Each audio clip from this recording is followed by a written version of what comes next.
Hi children, നമ്മളിന്നിവിടെ പഠിക്കാൻ പോകുന്നത് മിയോസിസിലെ prophase 1 കഴിഞ്ഞുള്ള ഭാഗമാണ്. പ്രോഫേസ് 1ൻ്റെ ലിങ്ക് ഞാൻ ഡിസ്ക്രിപ്ഷൻ ബോക്സിൽ കൊടുത്തിട്ടുണ്ട്. What was the meiosis? എന്തായിരുന്നു മിയോസിസ്?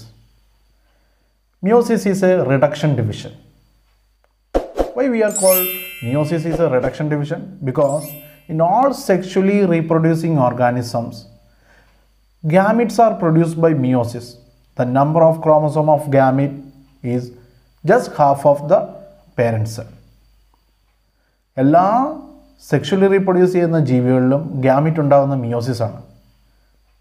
ഗ്യാമിറ്റിലെ ക്രോമോസോം നമ്പർ പേരൻറ്റ് സെല്ലിനെ ജസ്റ്റ് ഹാഫാണ്. അതുകൊണ്ടാണ് മിയോസിസിനെ റിഡക്ഷൻ ഡിവിഷൻ എന്ന് പേര് വന്നത്.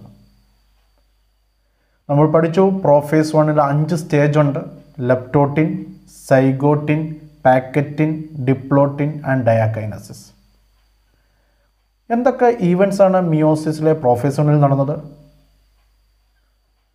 ഫസ്റ്റ് ഹോമോലോഗസ് ക്രോമോസോം പെയർ ചെയ്തു. അപ്പോൾ നമ്മളതിനെ വിളിച്ച പേരാണ് ബൈവാലൻ്റ് ആൻഡ് ടെട്രാഡ്. അതിനുശേഷം അവിടെ ക്രോസിംഗ് ഓവർ നടന്നു. ദെൻ ന്യൂക്ലിയോലസും ന്യൂക്ലിയർ മെംബ്രെയിനും ഡിസപ്പിയറായി. ഓക്കെ, നമ്മൾ പഠിച്ചിരുന്നു മിയോസിസിലെ ഏറ്റവും ലോങ്ങസ്റ്റ് ആയിട്ടുള്ള ഫേസ് പ്രോഫേസ് 1 ആണ്. നമ്മൾ ബാക്കിയുള്ള ഭാഗം ഇപ്പോൾ പഠിക്കാൻ പോവുകയാണ്. നമുക്ക് ഒരു ഡയഗ്രത്തിലൂടെ ഈ പറഞ്ഞ ഭാഗങ്ങൾ നമുക്കൊന്ന് പഠിച്ചു നോക്കാം. നമുക്ക് ഈ ഡയഗ്രത്തിൻ്റെ സഹായത്താൽ മിയോസിസ് വളരെ എളുപ്പമെന്ന് പഠിക്കാൻ പറ്റുന്നതാണ്. നമ്മൾ ഓൾറെഡി പ്രോഫേസ് 1 ഡിസ്കസ് ചെയ്തതാണ്. ഇവിടെ പ്രോഫേസ് 1 നോക്കിക്കഴിഞ്ഞാൽ ന്യൂക്ലിയോലസും ന്യൂക്ലിയർ മെംബ്രെയിൻ ഡിസപ്പിയറായി. Centriole move to each pole of the cell. അവിടെ നിന്നും ആസ്ട്രൽ റേസ് ഡെവലപ്പ് ചെയ്തു. സെൻട്രിയോളിൽ നിന്ന് ഡെവലപ്പ് ചെയ്ത ഫൈബറിനെയാണ് സ്പിൻഡിൽ ഫൈബർ എന്ന് വിളിക്കുക. Spindle fibre attach to kinetochore of the chromosome. These all things already we have discussed. Let us move to the next metaphase 1. During metaphase 1, homologous chromosome arranged at equatorial line. Homologous chromosome arranged at equatorial line. പക്ഷേ ഒരു വ്യത്യാസമുണ്ട്. മൈറ്റോസിസിലെ മെറ്റാഫേസിൽ chromosome arranged in ഒരേ ലൈനിലായിരുന്നു. പക്ഷേ ഇവിടെ equatorial ലൈനാണ്, but ഇക്വി distance, ഒരു equal ഡിസ്റ്റൻസിലാണ്. അതാണ് മൈറ്റോസിസിൻ്റെ മെറ്റാഫേസും metaphase 1 തമ്മിലുള്ള വ്യത്യാസം. I repeat, in mitosis chromosomes arranged in equatorial line, whereas in meiosis metaphase 1 the chromosome arranged at equatorial line but in equal distance. Let us move to the next phase, anaphase 1. During anaphase 1 the homologous chromosomes separate. The spindle fiber pull homologous chromosomes to each pole of the cell. Here in this phase chromosome number reduced into half. During anaphase 1 chromosome number reduced into half. For example, ഇവിടെ 4 chromosome ഉണ്ട്. 2 chromosome spindle fibre വലിച്ചുകൊണ്ട് മുകളിലേക്കും 2 താഴോട്ടും കൊണ്ടുവരികയാണ്.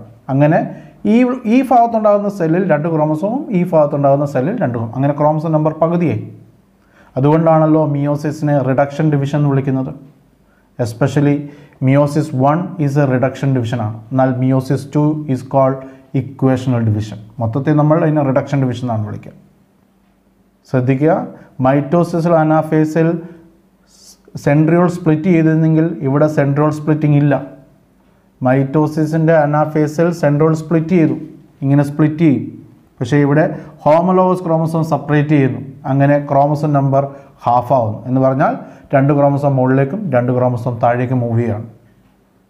Okay, telophase 1 is just like a telophase of mitosis. മൈറ്റോസിസിലെ പോലെ തന്നെയാണ്. ന്യൂക്ലിയോലസും nuclear membrane reappear ചെയ്തു. ക്രോമസോം ഡീകണ്ടൻസ് ചെയ്തു എന്ന് പറഞ്ഞാൽ കുറച്ചുകൂടെ തിന്നായി മാറി. സ്പിൻഡിൽ ഫൈബർ ഡിസപ്പിയറായി. ഇതൊക്കെ ടീലോഫേസിൽ 1ൽ നടക്കുന്ന സംഭവങ്ങളാണ്. ഇത് കഴിയുമ്പോഴത്തേക്ക് ഈ 2 സൈഡിലെയും നമ്മൾ ഓൾറെഡി പഠിച്ചു കഴിഞ്ഞാണ് സൈറ്റോകൈനസിസ്. 2 സൈഡിലെ സെൽ മെംബ്രെയിൻ അകത്തേക്ക് മടങ്ങിക്കയറുന്നു. അങ്ങനെ cell or cytoplasm divide into 2. Cytoplasm is divide into 2. അങ്ങനെ 2 ഡോട്ടർ സെല്ലായി. അതായത് മിയോസിസ് 1 കഴിയുമ്പോഴത്തേക്ക് 2 ഡോട്ടർ സെല്ലായി. ഇവിടെ ശ്രദ്ധിക്കുക, റെപ്ലിക്കേറ്റ് ചെയ്ത DNA ഇപ്പോഴും ഹാഫായിട്ടില്ല. അതുകൊണ്ടാണ് 2 ആംസ് വരച്ചിരിക്കുന്നത്. These 2 daughter cells move to meiosis 2. Meiosis 1നും മിയോസിസ് 2നും ഇടയ്ക്കുള്ള സ്റ്റേജിന് പറയുന്ന പേരാണ് ഇൻ്റർകൈനസിസ്. മിയോസിസ് 1നും മിയോസിസ് 2നും ഇടയ്ക്കുള്ള സ്റ്റേജിന് പറയുന്ന പേരാണ് interkinesis. It is also called preparatory phase for meiosis 2. Meiosis 2ന് വേണ്ട എല്ലാ പ്രിപ്പറേഷൻ നടക്കുന്നത് ഇൻ്റർകൈനസിനാണ്. But there is no DNA replication. Keep it in mind. Interkinesis is the stage between meiosis 1 and meiosis 2. Here is preparation is taking place, the preparations for meiosis 2, but there is no DNA replication. So these 2 daughter cells enter into the meiosis 2. In meiosis 2 there is one difference is there. Here axis at vertical direction, whereas in meiosis 2 axis at horizontal direction. That is the main difference between meiosis 1 and meiosis 2. I repeat, in meiosis ആണെങ്കിൽ the centriole arrangement ഏതാണ്? Vertical direction ആണെങ്കിൽ ഇവിടെ സെൻട്രിയോളുടെ arrangement horizontal ഡയറക്ഷനാണ്. ബാക്കിയെല്ലാം same ആണ്. ഇവിടെയും സെൻട്രിയോളിൽ നിന്ന് astral raise develop ചെയ്തു, spindle fibre develop ചെയ്തു, സ്പിൻഡിൽ ഫൈബർ കൈനറ്റോകോറിൽ അറ്റാച്ച് ചെയ്യുന്നു. Okay, nucleolus nuclear membrane disappear ആയി. അപ്പോൾ നമുക്ക് മൈറ്റോസിസിലെ പ്രോഫേസ് പോലെ തന്നെയാണ്. ഓക്കെ, മെറ്റാഫേസ് 2ലേക്ക് വന്നപ്പോഴത്തേക്ക് എന്ത് മാറ്റമാണ് ഉണ്ടായെന്ന് നോക്കുക.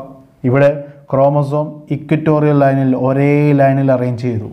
കണ്ടോ, മെറ്റാഫേസ് 1ഉം മെറ്റാഫേസ് 2ഉം തമ്മിലുള്ള ഡിഫറൻസ് നമ്മൾ പറഞ്ഞു. മെറ്റാഫേസ് 1ൽ chromosome arrange at equatorial line but in equal distance, whereas in metaphase 2 chromosome arranged in equatorial line, not equal, equatorial line. ഇവിടെ നമ്മൾ അനാഫേസ് 2ൽ വന്നപ്പോൾ സെൻട്രോമിയർ സ്പ്ലിറ്റ് ചെയ്തു. എന്നാൽ അനാഫേസ് 1ൽ സെൻട്രോമിയർ സ്പ്ലിറ്റിംഗ് ഇല്ലായിരുന്നു. ഹോമോലോഗസ് ക്രോമസോം സെപ്പറേറ്റ് ചെയ്യുന്നത് വഴി ക്രോമസോം നമ്പർ ഹാഫായി. ഇവിടെ സെൻട്രോമിയർ സ്പ്ലിറ്റ് ചെയ്തു. ഇപ്പോഴാണ് റെപ്ലിക്കേറ്റ് ചെയ്ത് ഈ DNA നോർമൽ കണ്ടീഷനിൽ വന്നത്. കണ്ടോ, 2 ആമായി മാറി. 2 ആം എന്നുള്ളത് 1 ആമായിട്ട് മാറി. During anaphase 2 the centriole gets split and chromosome move apart. Then move to the telophase 2. In telophase 2 is just like a telophase of mitosis. Nucleolus and nuclear membrane reappear, spindle fiber disappear, chromosome become decondensed, and gradually cytokinesis takes place. In last 4 daughter cells, from 2 daughter cells, 4 daughter cells are there.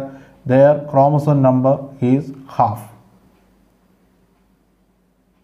These are the different stages taking place in meiosis.